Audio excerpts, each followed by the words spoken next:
Welcome to day 5 of Opening the Gates to Awakening, sponsored by Mid-America Buddhist Association, Maba Monastery in Augusta, Missouri, just outside St. Louis.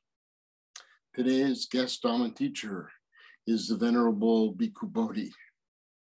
By way of a short introduction, Bhante is one of the most important Buddhist teachers of our time. First, he has translated thousands of the original Buddhist Pali discourses into English. Second, he has written many books and commentaries on Buddhism. His work in the Buddha's words has been one of the most important teaching tools. Third, Bhante gives many classes and lectures, both live and on Zoom around the world. Fourth, he has founded the charity Buddhist Global Relief. We welcome Bhikkhu Bodhi today, who is coming to us from Chungyen Monastery in New York State. We now turn our program over to Bhante. Welcome. Okay, thank you, Don, for that introduction. And I extend all the greetings to all of the other people connected with MAPA who are participating in this program. Okay, so I decided to maybe present my talk this afternoon in a somewhat unusual way. I'm going to base it on a statement that we all often find within the suttas, the records of the Buddha's discourses, when the Buddha is addressing people who have newly come to the Dharma, people who have not yet been his established disciples, but have come inquiring about the Dhamma, or presenting the Buddha with some questions. Then the Buddha will answer their questions or give a discourse to them. And at the end of the discourse, often we find a certain stock passage, a passage that occurs repeatedly in one sutta after another. And I think, can I share the screen to make my text available? Okay, so this is the passage. First, I put it in Pali and then in English translation. And so I'll just read the English translation portion. Okay, so when the Buddha has finished his discourse, in this case, this particular sutta I used is from the Majjhima Nikaya Sutta number 27, but we find countless, maybe dozens and dozens of examples of the same statement. So in this case, the Brahmin says to the Buddha, he says, "Excellent Bhante, excellent Bhante." And then to illustrate his appreciation for the Buddha's discourse, he uses 4 similes. So he says, just as if one were to turn upright what was upside down, or to reveal what was hidden, or to point out the path to one who is lost, or to bring a lamp into the darkness so that those with eyesight might see forms. In just such a way, the Dhamma has been taught in various ways by the Venerable Gautama, that is, by the Buddha. And then he goes for refuge to the 3 jewels and declares himself, in this case, a lay follower. Some of the listeners who hear the Buddha's discourse declare not only do they take the 3 refuges, but they ask the Buddha to admit them into the monastic order. And so, as I said, the same passage occurs many times, spoken by many different people, sometimes individuals, sometimes groups of people.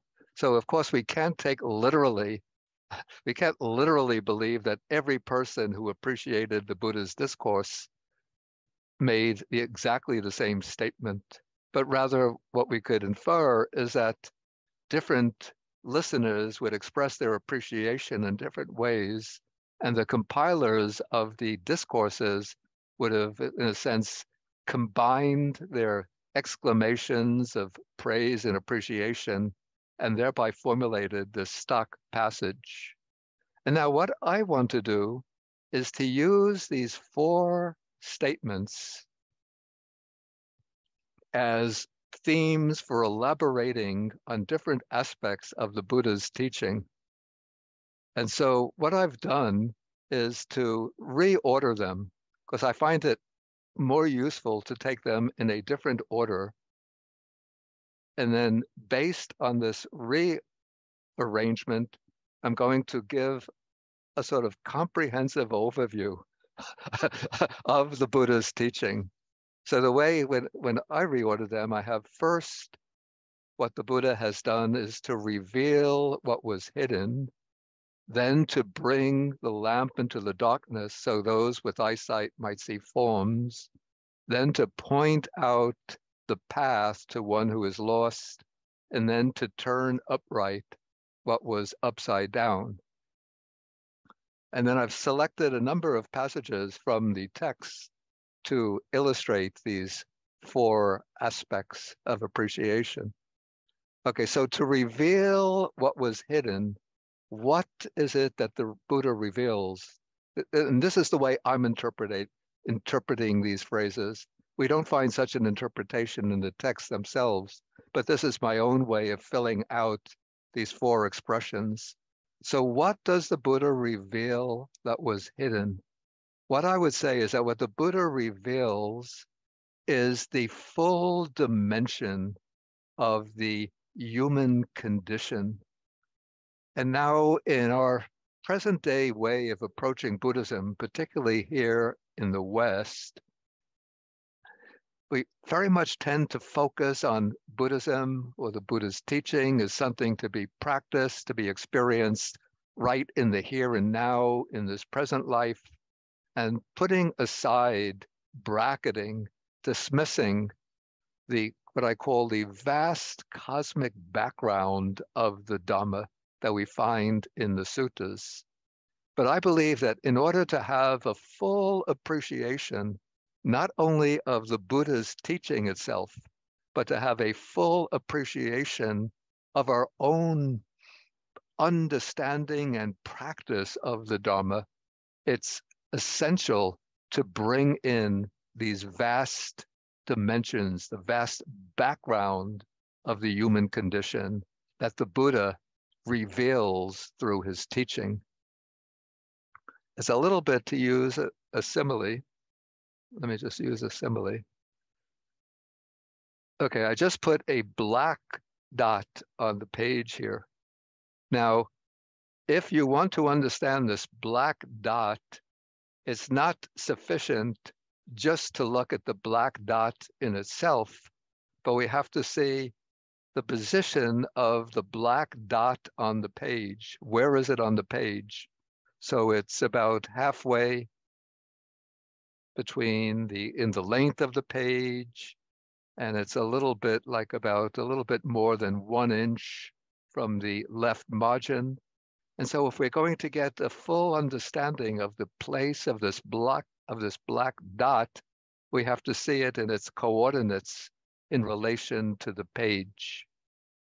Okay, so analogously, if we are to get a clear understanding of our own present situation when we approach the Dharma, when we try to understand the Dharma, when we commit ourselves to the practice of the Dharma, we have to see our own condition as individual human beings against the vast background that the Buddha reveals through his teaching. And what the Buddha reveals in his teaching is that individual human life takes place against the background of what is called the beginningless samsara, a beginningless cycle of repeated birth and death.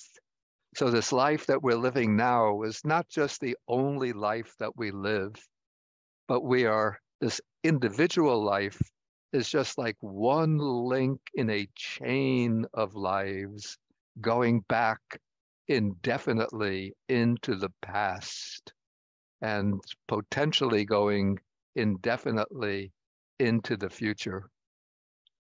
And so we see there's a whole chapter in the Samyutta Nikaya on this beginningless samsara. So here the Buddha says that this samsara is without any discoverable beginning. So we don't find any first point to beings roaming and wandering in samsara, hindered by ignorance and fettered by craving. And he uses various similes to illustrate this.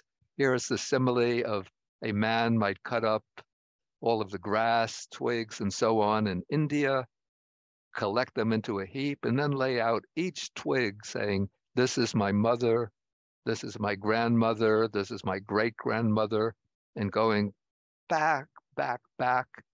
And he might finish that big pile of twigs, but he'll never come to the end of his past ancestors, because the samsara is without any beginning in time. And not only individual lives, but even the universe itself unfolds in cosmic cycles. The cosmic cycle is called in Sanskrit the kalpa, in Pali a kappa. So it's a period in which the world system begins, it unfolds, emerges, develops, reaches a certain maximum point of development, then it gradually deteriorates and collapses. And so each of these cycles, these cosmic cycles, is called a kalpa or an aeon. And in a sutta, the Buddha uses a simile to illustrate the length of an aeon. A monk came to the Buddha and said, Bhante, is it possible to tell us how many years is a kalpa? And the Buddha said, impossible to tell you how many years. It's more than your mind can comprehend. And then the monk said, can you give a simile? And the Buddha said, suppose there's a great stone mountain, a yojana, that's about 6 miles long, 6 miles wide, 6 miles high, a solid mass of rock. Then once every 100 years, a man comes along with a piece of fine cloth and gives it one stroke. And then the Buddha says that stone mountain might be worn away and eliminated in this way, but the kalpa, the aeon, still has not come to an end. And that is the length of one aeon. And then of aeons through which we've passed in this samsara, he says there's many aeons, hundreds of aeons, thousands of aeons, even hundreds and thousands of aeons. And then to illustrate even imperfectly the number of aeons through which we've passed, in a sutta, in a discourse to a Brahmin, the Buddha uses another simile. So the Brahmin has come to the Buddha and says, Bhante, how many aeons, through how many aeons have we been wandering in the samsara? And then the Buddha says, a number of aeons, impossible to count. And then the Brahmin says, can you give me a simile? And then the Buddha says, okay, you think of the point where the river Ganges originates, that's someplace up in the Himalayan mountains, and then the point where it enters the great ocean, that's someplace corresponding roughly to Calcutta today. So you have this full length of the Ganges River, I don't know, 1,200 miles. And then imagine all of the grains of sand between the point where the river originates and the point where it enters the ocean. And let each of those grains of sand represent one aeon. So that would give some idea of the number of aeons that have passed through as we've been wandering through samsara. But even then, the number of grains of sand is still finite. Maybe we can't count them, but if somebody was patient enough and had a long, long lifespan, they might be able to get so many trillion grains of sand. But as for the number of aeons, there's no finite number, because the number of aeons is incalculable, countless. So that shows us the vast background to the Dharma. And so when we approach the Dharma and take up the practice, we have to recognize that we are doing it in that broad context, that we ourselves, each of us individually, have been wandering through this samsara, through time without beginning, through aeon upon aeon upon aeon. And so our practice takes place against that context, and our understanding of the Dharma takes place within that framework. And in fact, we could see how this works within the traditional account of the Buddha's own attainment of enlightenment. If you're familiar with this account, you know that after his long period of the ascetic practices, the Buddha sat down under the Bodhi tree at what is now Bodh Gaya, and he crossed his legs into the lotus posture. Then he entered into the four meditative absorptions, the jhanas. And then on emerging from the jhanas in the first watch of the night, it said that he recollected his many previous lives in samsara. So he directed his mind back and he saw 1 life, 2 lives, 3 lives, 5, 10, 20, 30, 40, 50, hundreds of lives, thousands of lives, many the lives over many, many aeons of world expansion and contraction. And so that was the first knowledge that arose to him, the knowledge of his previous existences within samsara. And then in the second watch of the night, then he directed his spiritual vision outward in order to see, he using what is called the divine eye, to see the passing away and rebirth of beings. And so with this divine vision, he saw how living beings pass away and take rebirth elsewhere in accordance with their karma. And so he came to understand that this samsara consists of many layers. So it's not only spread out in time, temporal, spread out in time through beginningless time going indefinitely into the future, but there are many different realms of existence, many different layers or stages of existence. And again, our own practice takes place within that context. He saw that there are heavenly realms, that there's the human realm, the animal realm, the realms of intense suffering that we call the hell realms. And he saw how sentient beings pass from one life to the next life, from one realm to another realm in accordance with their karma. So we as human beings, our practice, of course, takes place in the human realm, but we also have to recognize, following the Dharma, that there are these many other realms of existence. And so we could say that our individual human life is at a kind of crossroads or an intersection point temporally between this beginningless stretch of samsara and spatially located at the center of these different realms of existence. Higher realms, the realm of the animals, which exist together with us, and the lower realms below us. And then in the third watch of the night, the Buddha, he said he directed his mind towards the knowledge of the destruction of the defilements of craving and ignorance. And in that process, he discovered, realized, penetrated the Four Noble Truths. And by penetrating the Four Noble Truths, he said, my mind was liberated from the defilements. And then this brings us to, so this,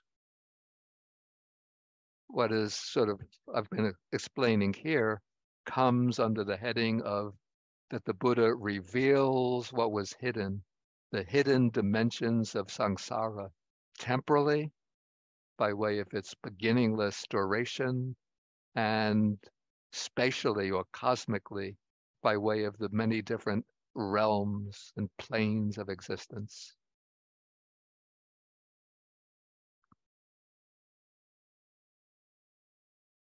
Okay, then the second exclamation of appreciation that the Buddha's audience states when they are at the conclusion of the discourse, they say that the Buddha, in teaching the Dhamma, is as if a man were to bring a lamp into darkness so that those with eyesight might see forms.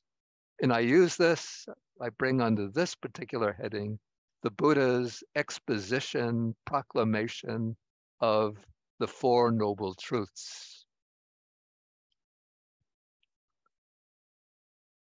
And so we know from the account of the Buddha's enlightenment that I just related, when the Buddha is explaining his own attainment of enlightenment, he declares that what he discovered through his enlightenment were the Four Noble Truths. But the suttas also tell us that whatever ascetics in the past fully awakened to things as they really are, that is, all those in the past who attained the full enlightenment of Buddhahood did so by awakening, by realizing the Four Noble Truths. And whatever ascetics in the future will awaken to things as they really are, all of them will awaken to, penetrate the Four Noble Truths. And whatever ascetics or Brahmins at present have fully fully awakened to things as they really are, have all fully awakened to the Four Noble Truths.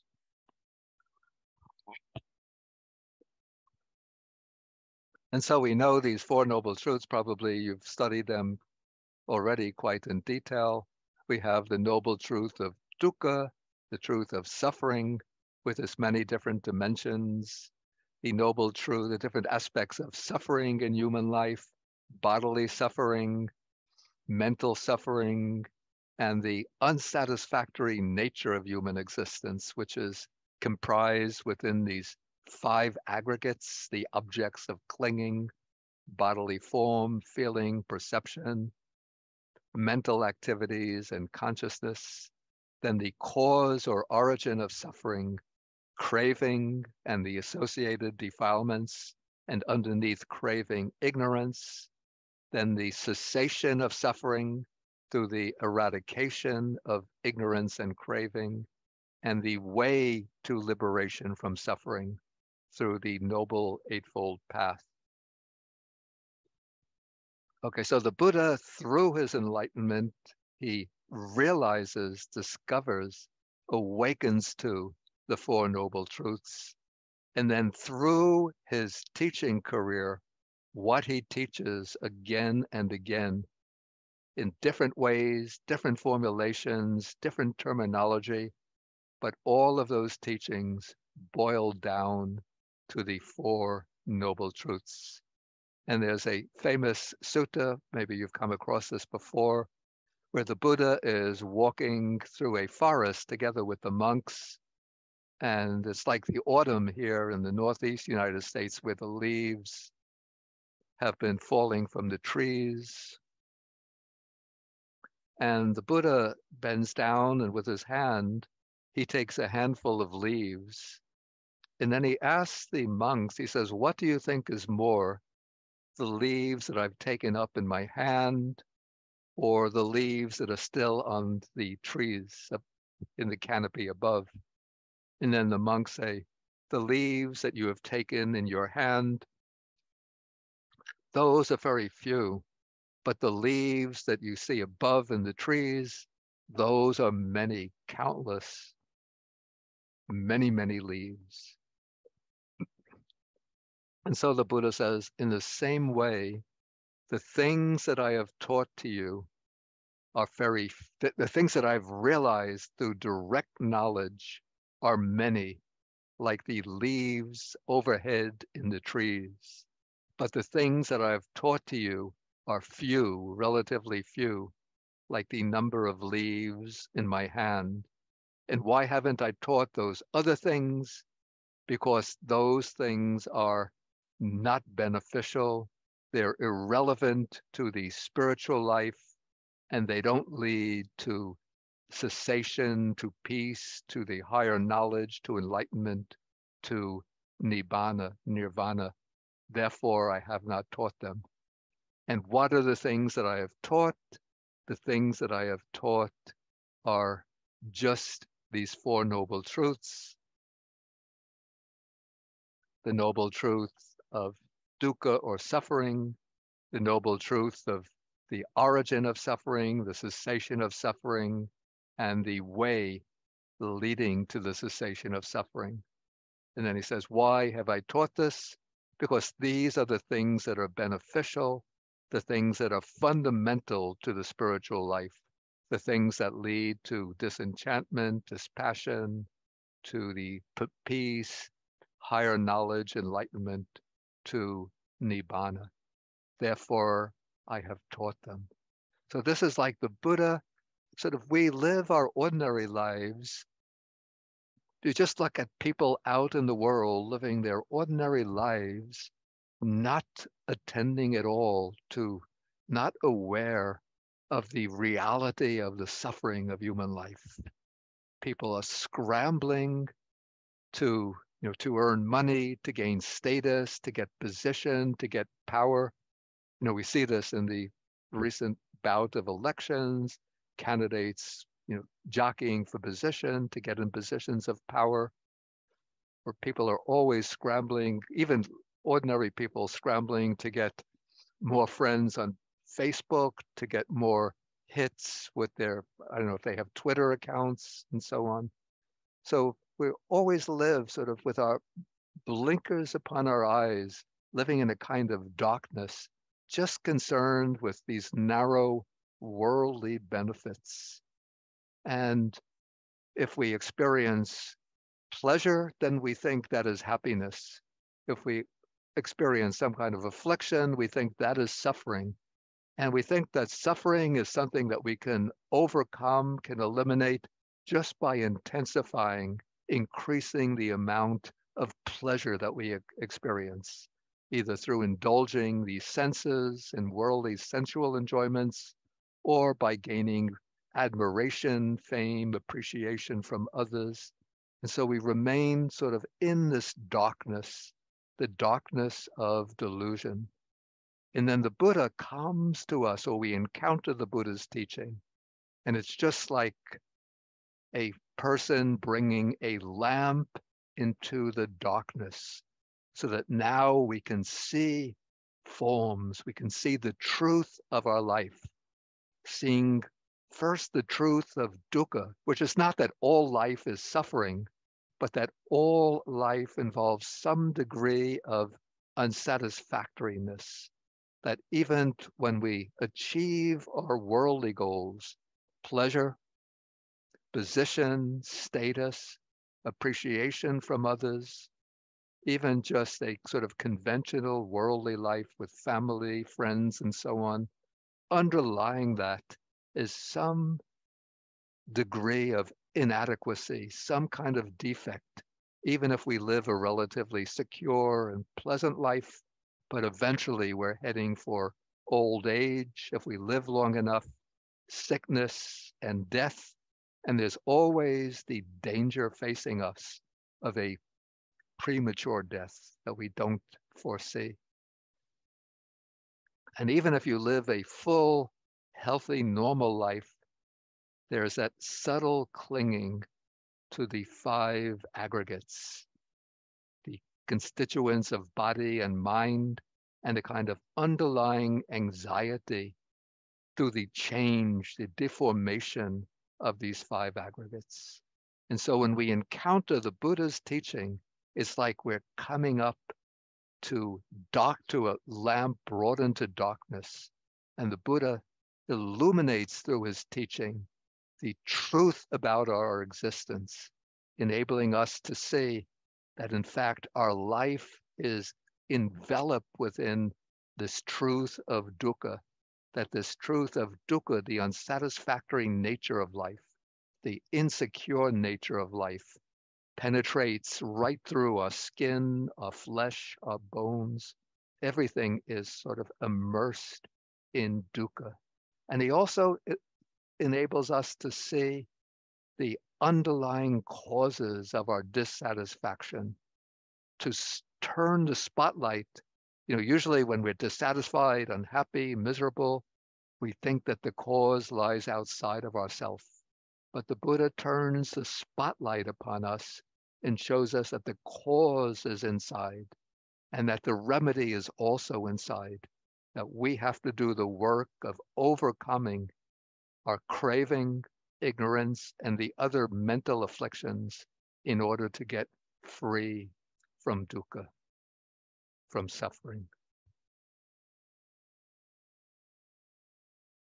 And there's another beautiful sutta also in the same chapter of the Samyutta Nikaya, again illustrating how the Buddha's teaching is like illuminating the truth of our life. So he uses a simile. He says that so long as the sun and moon have not appeared in the world, for just so long there is no manifestation of great light and radiance, but then blinding darkness prevails, a dense mass of darkness. And so we don't determine the day, what is day and night, the month and fortnight, the seasons and the year. None of that is known because the sun and moon have not arisen. But when the sun and moon arise in the world, then there's the manifestation of great light and radiance. And so the Buddha says, as long as the Tathagata, that is a perfectly enlightened Buddha, has not appeared in the world, for just so long there's no manifestation of great light and radiance, but then there's just this blinding darkness, the great mass of darkness. And why is there that mass of darkness? Because there's been no explanation, no revealing, proclaiming, analyzing of the Four Noble Truths. But when the fully enlightened Buddha appears in the world, then there is that manifestation of great light and radiance. Then there's the explanation, teaching, proclaiming, elucidating of the Four Noble Truths. And so because the Buddha illuminates the nature of our life with the teaching of the Four Noble Truths, then he says that the effort should be made, the exertion to understand this is suffering, its origin, its cessation, and the path. And each of these Four Noble Truths involves a particular task. We have to exercise a particular task with relation to each of the Four Noble Truths. So the Buddha says that there is a noble truth that is to be fully understood. There is a noble truth that is to be abandoned or eliminated. There's a noble truth to be realized, and there is a noble truth that is to be practiced and developed. Okay, so what is the noble truth to be fully understood? It is the noble truth of dukkha that is to be fully understood. And to fully understand the noble truth of dukkha or suffering means to investigate, to examine the nature, first to reflectively, to reflect upon the nature of our life, to pull away the blinders that always sort of push us into this drive just to increase our pleasure and enjoyment, and start looking at our lives, to reflect carefully and deeply on the nature of our lives, and then to turn the beam of attention inward and to start investigating what is it that we call ourself. And then we see what we refer to as myself turns out to be just these 5 aggregates. And so that is to fully understand the truth of dukkha, is to understand the nature of the 5 aggregates, which I'll be coming to a little later. Okay, then the noble truth of the origin of suffering is to be abandoned. So we know the origin of suffering is ignorance, craving, and the defilements. And so our task in following the Dharma is to gradually weaken, to disable, to cut through, and eventually abandon our ignorance and craving. And when we cut through and abandon ignorance and craving, then we realize the noble truth of the cessation of suffering, the state of liberation that lies beyond the ordinary experience of suffering. And then the Buddha teaches the fourth noble truth, that's the way leading to the cessation of suffering. That is the truth to be developed, to be practiced. And that noble truth of the way, that is the Noble Eightfold Path. And so that brings us to the third phrase or statement within this declaration of appreciation, that when the Buddha teaches the Dharma, it's like somebody pointing out the right path to somebody who is lost. And so normally as we go through our life, we might think we are very knowledgeable. Maybe we have university degrees, BA, MA, Master of Science degree, PhD degree, professor of this, professor of that. But from the Buddhist standpoint, without the guidance of the Dhamma, we are wandering through life like a lost person.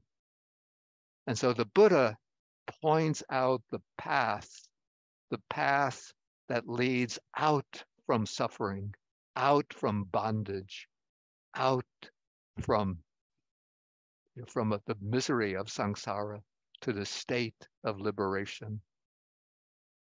And that path is the Noble Eightfold Path. And so there's, again, it's a beautiful passage in the suttas which illustrates this.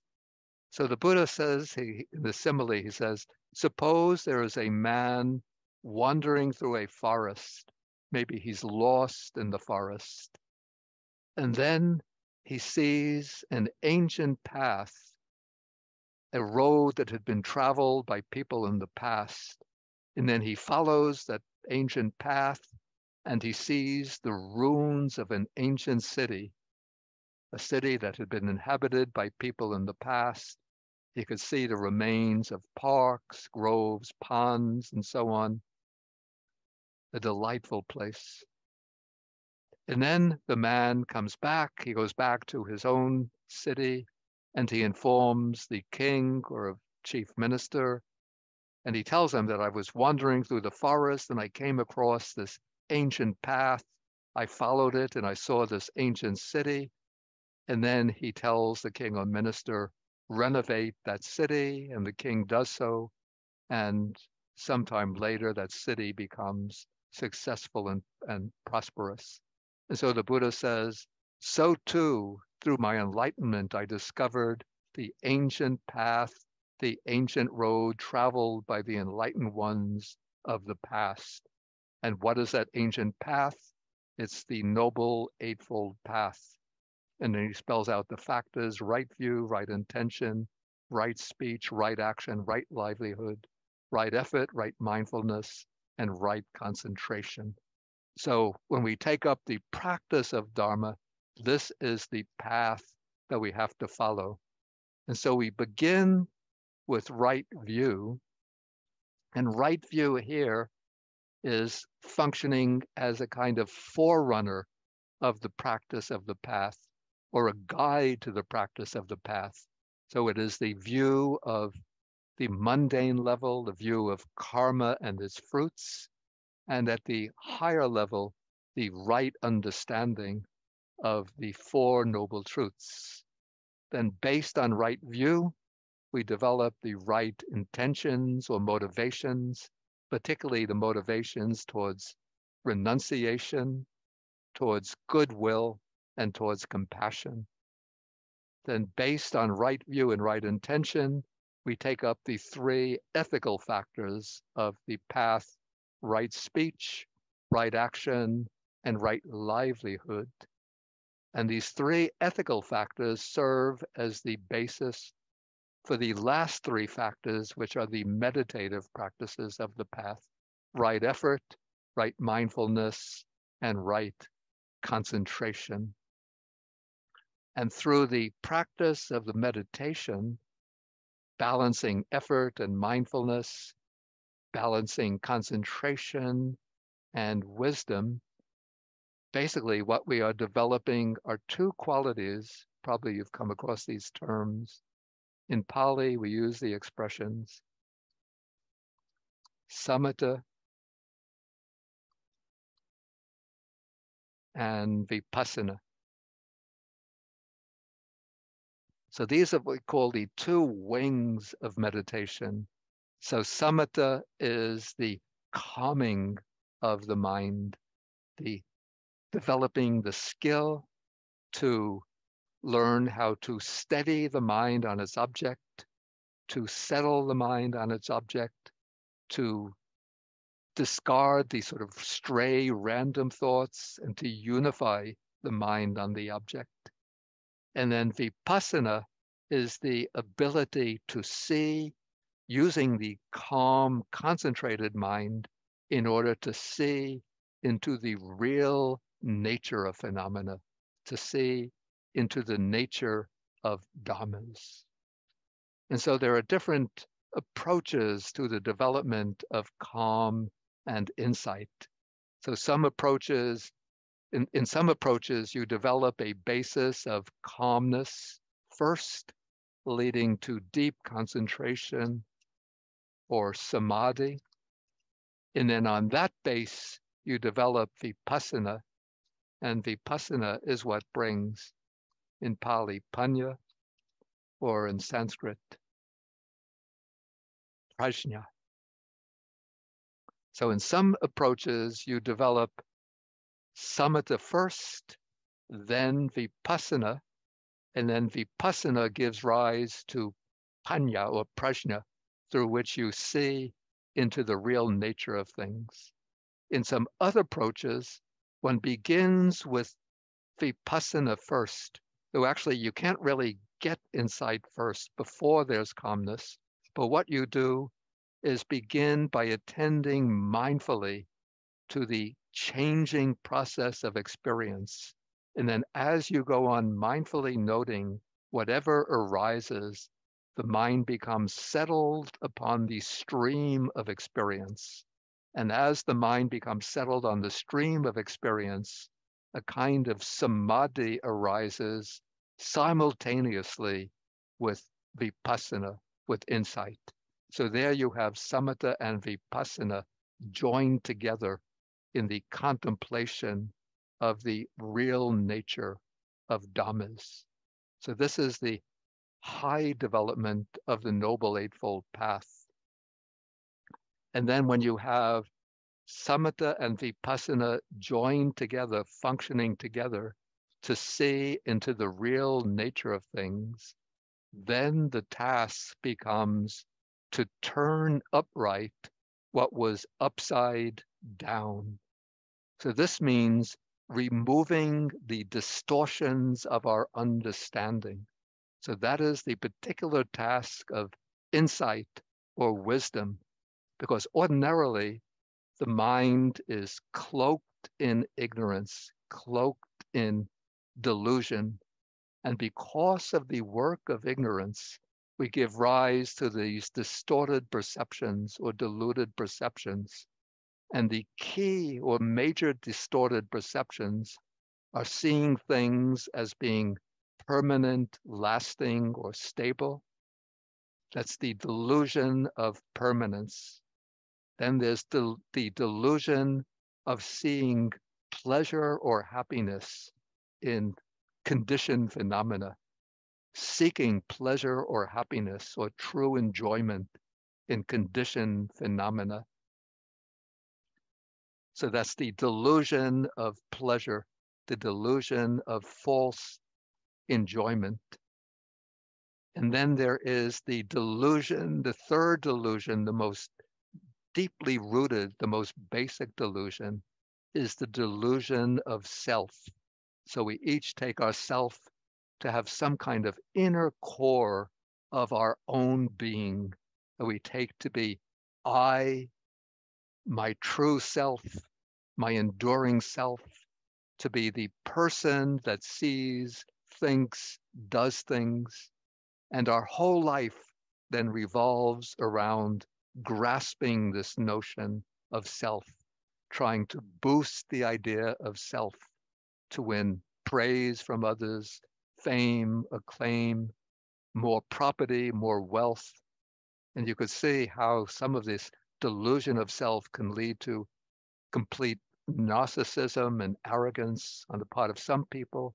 But even in fairly well-developed people, there's still a subtle clinging to the idea that I have some kind of inner core of subjective reality that we take to be I, myself. And so that is the third delusion, the delusion of self, of a real substantial self.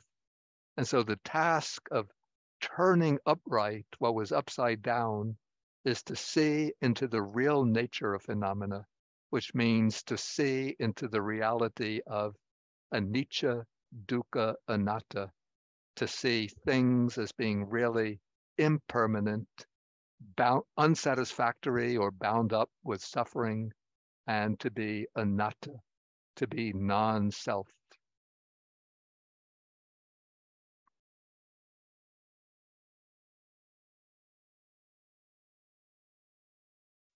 Yeah, so I took just a couple of suttas to illustrate this process of turning upright what was upside down. Yeah, so actually it begins, I missed the previous passage, so it begins stating how the deluded ordinary person who doesn't follow the noble ones regards the five aggregates as being the self. He regards bodily form, the body, this is myself. He regards the feeling as myself, perception as myself. He regards the volitional activities as myself, or he regards consciousness as self. Or he thinks of the self as something that possesses the five aggregates, or the five aggregates as within the self, or the self as existing within the five aggregates. But the learned, the instructed noble disciple who follows the teaching of the noble ones doesn't regard any of the five aggregates as self, but instead he understands as it really is impermanent form as impermanent form. So he turns upright the distorted view of form as being permanent. He turns it upright and sees form is impermanent, feelings are impermanent, perceptions, volitional activities, consciousness is impermanent, arising, constantly arising and passing away. Then he turns to the second characteristic, which is the characteristic of dukkha. So ordinarily we cling to the five aggregates, thinking they are pleasurable, enjoyable, but the noble disciple looks at the five aggregates and sees bodily form. Maybe painful is not so accurate. We'll just have to use the Pali word dukkha. He sees form that is dukkha as being dukkha. Feeling, perception, the volitional activities, consciousness that is dukkha. He sees it as dukkha. Okay, then having seen impermanence, having seen the reality of dukkha, he next turns to the five aggregates and regards them through the lens of anatta, non-self. So he sees bodily form, feeling, perception, volitional activities, consciousness, as it really is, as being anatta, non-self. So with the upside down perceptions, we have the ideas of permanence, pleasure, and self. With the accurate, wise insights developed through vipassana, we have the true insight into impermanence, dukkha, and non-self. And then the results of this, we have another sutta in which the Buddha's biological son Rahula comes to him and says, how should one know? How should one see? So that in regard to this body with consciousness and in regard to all external objects, the mind is free of I-making, mind-making, and conceit, how we become peaceful and thoroughly liberated. And then the Buddha gives his instruction to Rahula. He says, whatever form there is, whether past, future, or present, whatever feeling, whatever perception, whatever kind of volitional activities there are, whatever consciousness there is, one sees them. All of this one sees accurately with correct wisdom. This is not mine. I am not this. This is not myself. In this way, one is liberated from clinging, liberated through non-clinging. And when one knows and sees in this way, then in regard to this body and consciousness and all other objects, the mind is freed from I-making, mind-making, and conceit, and becomes peaceful and well liberated. So these passages illustrate turning upright what was upside down. And so now we could come back to our beginning.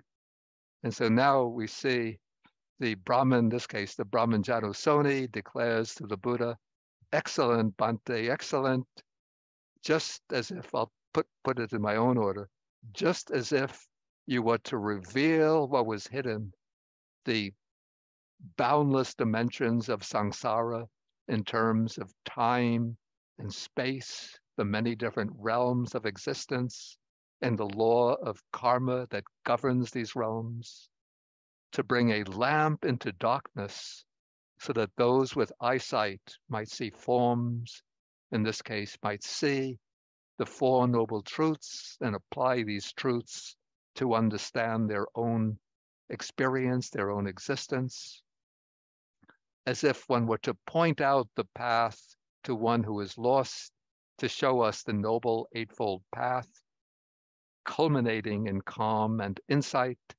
and then to turn what was upside down, to turn upright what was upside down, that is, to help us remove the distorted ideas of permanence, enjoyment, and self, and see accurately and correctly the reality of impermanence, suffering, and non-self in order to liberate the mind and dwell peacefully. Okay, so maybe this can do for my basic Dharma talk. And so I think maybe we have some time for some questions. Bhante, could you please say a few words about Buddhist Global Relief? Yeah, thank you for giving me that opportunity.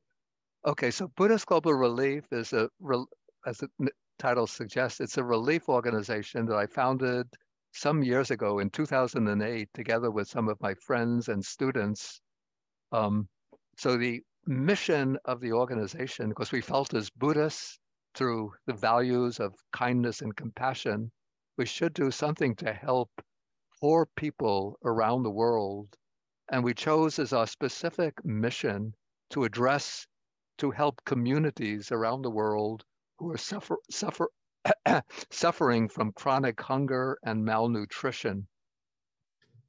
And so we started in 2008 with 3 projects in Vietnam, Sri Lanka, and Myanmar. And over the years, we've got more and more donations. We've expanded the range of our projects. So now we have about more than 50 projects around the world, including here in the United States. And the projects not only provide direct food aid to those who are afflicted with malnutrition, with shortages of food insecurity, but we also try to address some of the underlying roots or causes of poverty and malnutrition. And so we found that 2 of the underlying roots of hunger, poverty, malnutrition relate to the subordinate status of girls and women in many traditional cultures. And so we started with projects that provide direct food aid to those suffering from food shortages. But as we expanded the range of our projects, now we support a lot of projects that provide girls in poor countries with the opportunities to continue in school, to get an education. And some of them have even completed high school and have gone on coming from the poorest strata of society in Cambodia, Vietnam, India, Nicaragua, completed the equivalent of high school, gone on to college and to university. And so we have projects like that. Oh, I mentioned some of the countries. So supporting the education of girls. And then the other counterpart of that is supporting women to start right livelihood projects so that they could earn more to support their families.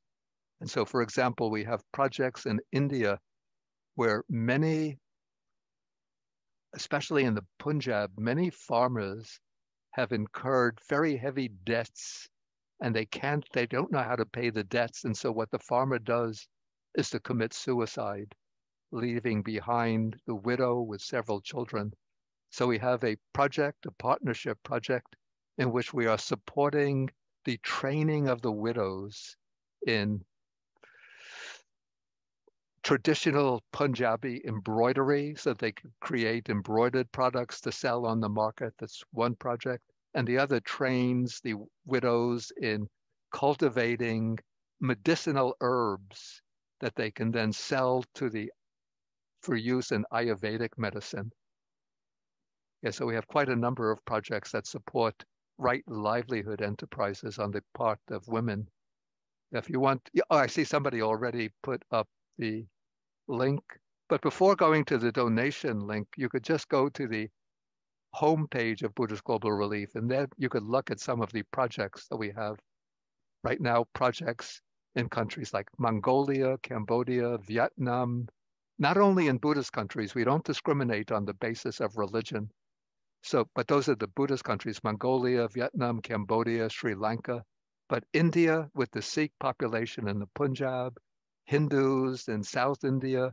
In Africa, we have projects in Uganda, Kenya, Malawi, Cote d'Ivoire, 3 projects in Cameroon.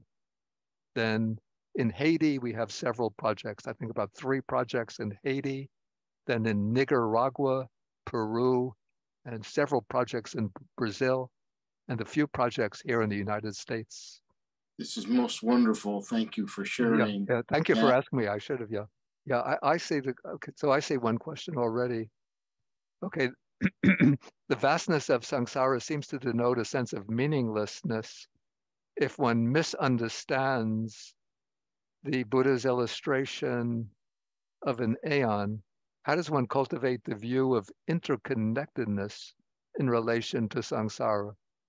Yeah, first of all, I wouldn't say that the vastness of samsara entails meaninglessness, in that from the Buddhist point of view, the universe, well, it doesn't have any inherent meaning in the sense that there's no sort of God for Buddhism that gives a meaning or a purpose to human existence. But the purpose of our life within samsara is what we sort of fashion for ourselves. But when we get some idea of the vastness of samsara and what is the most important message of the Buddha is that there is a way out of this bondage of samsara. Beyond the bondage of samsara, there is a state of liberation, what the Buddha calls the deathless element, the unconditioned element, which is nirvana, or the state of nibbana, the state of spiritual freedom. And so then, once we understand our situation in samsara, and we get some glimpse of the Buddha's teaching through the Four Noble Truths, then we direct our effort towards the liberation from the round of birth and death in samsara. And then because we've been wandering through samsara over such a long time, we have connections or relations with so many beings within samsara. And so, we're not just isolated individuals locked within ourselves, but the Buddha says it's difficult to see a single person, even a single being who at some time in the past has not been our own mother or father, brother or sister, son or daughter. So I think when you recognize, even if that seems a bit of an exaggeration, but if you recognize the possibility that we've been connected with other beings, other people that we meet, whether known or unknown, then this will give rise to a great sense of what I call loving kindness and compassion, and helps us to develop the wish to bring benefits to others, to help others to emerge from suffering and to find true happiness and freedom. Yeah, I found it very useful. One of the main meditation subjects that we use is the metta bhavana. It's the development of loving kindness. And so what I found very useful when doing the meditation on loving kindness, initially we start off, in order to get some feeling or sense of loving kindness, we start off with people who are close to us. So people that we call our friends, our close relatives. And so then towards those people, we develop the wish, may my dear ones be well, may they be happy, may they be safe, may all of their good purposes be fulfilled. And then we start expanding the loving kindness and widening circles outward until we're extending the loving kindness to all the people in this world. And what I find helps, initially it becomes quite dry when you're trying to develop the loving kindness towards all the people in the world. But then what I found very helpful in sort of shifting the flavor of that practice is thinking all of those people have been at some time in the past my own parents, all of the women have been at some time my own mothers, all of the men have been my own fathers. And then I think, just as I would want to benefit my own mother and father in this life, so all of these people are really just my own mother, my own father, just in different physical manifestations.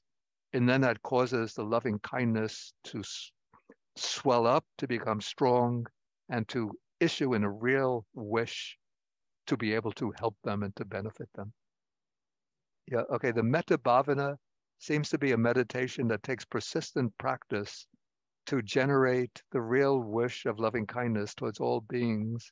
It only seems to be easy to generate towards those we like. Yeah, that is it's actually true. It takes practice, and with any meditation subject, it takes practice to be able to, to develop it, to make it strong and effective. And so with the meditation of loving kindness, there are various tricks that I found in my own experience to help overcome sort of these dry spells or these difficulties.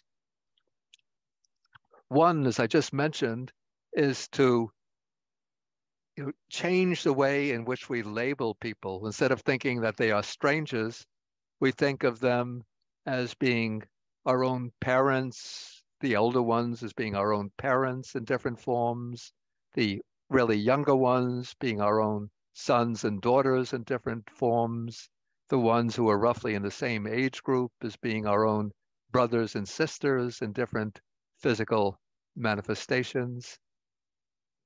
So that is like one technique. Another technique is when we start the metta meditation, we actually start taking ourself as the first object of loving kindness. So we generate the wish, may I be well, may I be happy, may I be safe, may I find all of my purposes be fulfilled. And so we get the sense of how I myself, the fundamental wish of my own being is to be well, happy, and safe.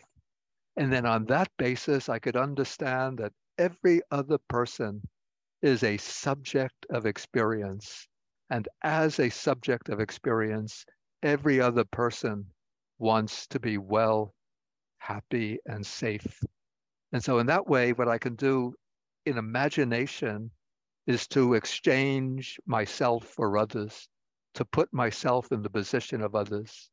So I do this, we could do this reflectively, and then we can, on that basis, we, we then come back to ourselves, and then we can strengthen the loving kindness towards the others. Okay, I see. Okay, a question. So somebody asks, okay, is memory the same as consciousness? No, not by a long shot. Okay, let us say, whenever there is memory, whenever there's a memory is occurring, I think I would say that at some level there is consciousness. But certainly there are many, many experiences of consciousness that are not involving memory, or at least not not involving a deliberate memory. Okay, let us say, okay, I'm holding this object in front of me. So it's a cup. So, so I see this, I identify this as a cup. Well, I've used this cup over and over, so of course you could say he's remembering that it's the cup to be used for drinking some water. But yeah, so anyway, there are many, many things that you are conscious of, but that you are not actually remembering. You're not actually undergoing an experience of memory. But whenever there's memory, there has to be consciousness for the memory to take place. But maybe a contemporary psychologist might say that there are types of memory that maybe take place below the threshold of clear consciousness. I don't know, that would be something for a psychologist to determine. Okay, I see another question coming from the Mappa meditation hall. It sounds as if this also falls under the category of right view. I think that was referring to the way of practicing the loving kindness meditation by thinking that just as I want to be well and happy, other people want to be well and happy. Yeah, I would say that that is a kind of one aspect of right view. Okay, I don't see any further questions. Thank you much. Bhante, could you please lead us in a dedication or sharing of the merit as we conclude? Okay. Yeah, so this is the way I always sort of end my discourses during my classes. So when we do activities like teaching the Dharma, listening to the Dharma, discussing the Dharma, we generate wholesome states of mind, which create positive karma, wholesome karma. And that karma, that wholesome karma, is what we call punya or merit. And then we don't want to sort of cling to that merit as being our own, but we want to share it with others and dedicate the merit to others. And so I'm going to recite some verses in Pali, first for sharing the merit with the devas. The devas are the deities, the divine beings, especially those who have the function of protecting the Dharma in the world and protecting the world itself from falling into catastrophe. And then I'll do some verses by which, through loving kindness, we share the merits with others. Akasata Jabumata Deva Naga Mahidika Punyantang Anumoditva Chirangra Kantu Sasanang. Akasata Jabumata Deva Naga Mahidika Punyantang Anumoditva Chirangra Kantu Desanang. Akasata Jabumata Deva Naga Mahidika Punyantang Anumoditva Chirang Rakantu Mang Parang Dukha Patajani Dukha Baya pata chani baya, soka pata chani soka, unto sabepi hani no. May those, by the power of these merits, may those in suffering be free from suffering. May those in fear be free from fear. May those in sorrow be free from sorrow. And may all living beings also be thus. And then we go sadhu, sadhu, sadhu. Okay, so thank you all for joining in and for your attention and for hosting. Thanks to MAPA for hosting this event. Thank you, Bhante, so much. Thank you, Okay. Bhante. Okay, thank you. Yeah.